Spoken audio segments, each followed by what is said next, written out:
26.2 miles. A brutal distance that will push human physiology to its limits and test every ounce of will. I was getting to the point of physical exhaustion. Many come to merely finish, others to achieve a personal record. But to triumph over adversity is the ultimate goal, a victory that goes beyond finish lines and medals. Because this is not just a race, this is the marathon. Hey Nick, it's not a question of whether you're gonna do it, it's about how much. So send it. It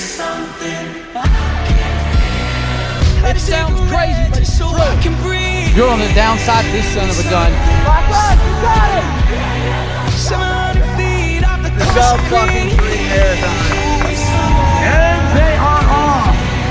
All right, let's go, baby. Come on now. Let's go. Fucking PR, baby. Show up day in, day out, brick by fucking brick, and get the goal, get the objective.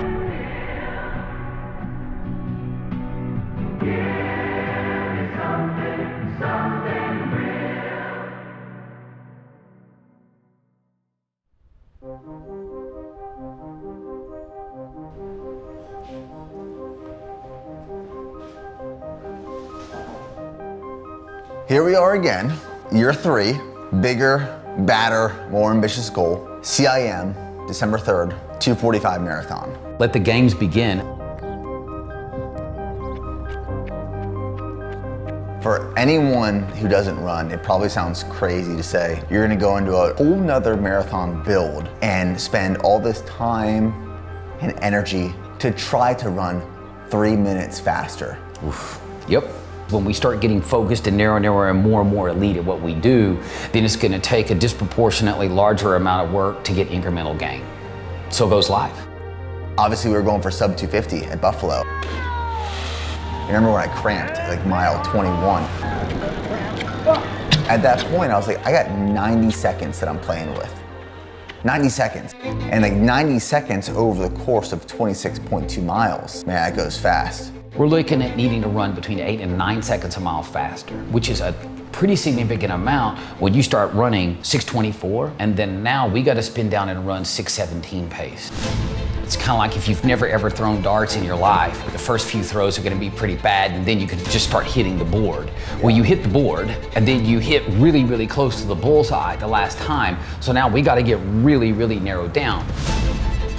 So do you have any doubts or concerns of this goal that I'm setting to run sub 245?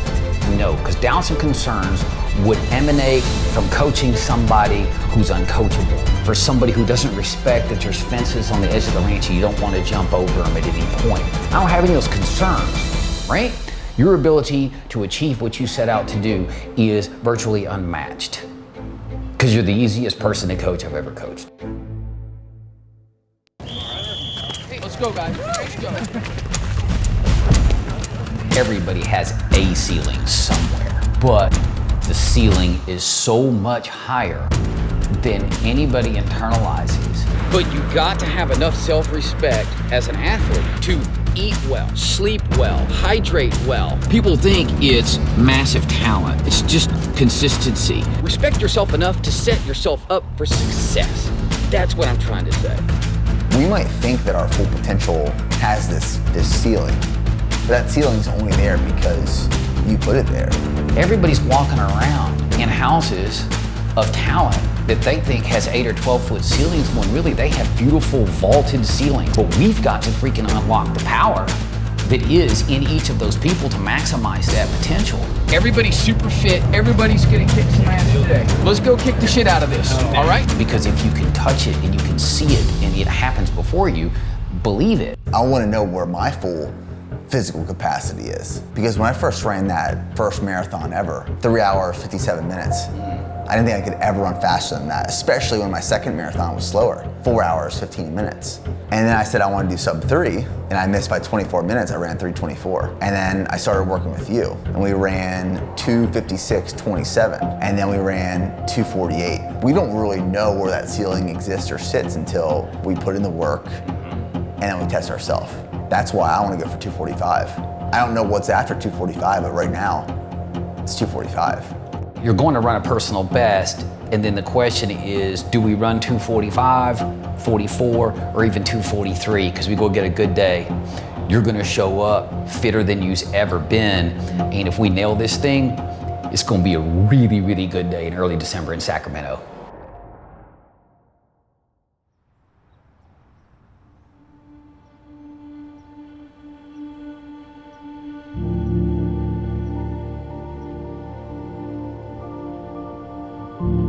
The goal of today's training session is 10 800-meter repeats. So it's going to be 4 800-meter repeats at a 2:55 time duration, and then 3 800-meter repeats at 2:50, and the last 3 at a 2:45. 60 seconds of rest in between, and then we'll have a cool down mile.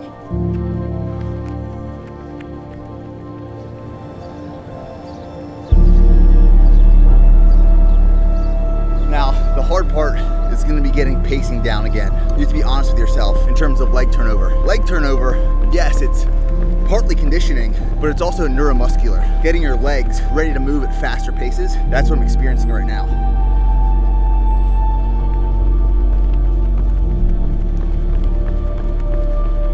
You cannot will your way through a marathon. I've missed my PR goal by 24 minutes when I did that.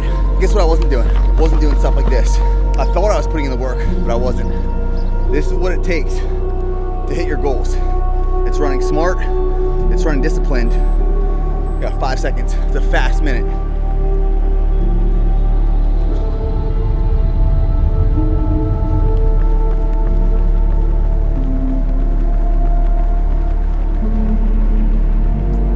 We got a lot of work to do. There's a lot of work to do. But 245, it is not unbelievable. It is not unachievable. You have to believe in yourself and in what you are trying to accomplish and unlock. That requires courage. It is the action that is placed on the curiosity that facilitates the act of courage. That's what this prep is. That's what I want to see you guys do. That's why we're documenting it. That's why we're sharing it. As always, go one more. We'll see you guys in the next episode.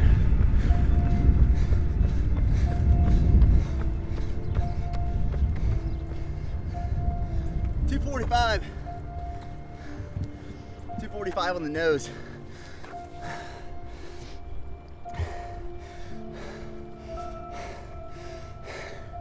It's a tough workout. 10 800s. First track workout of prep for CIM.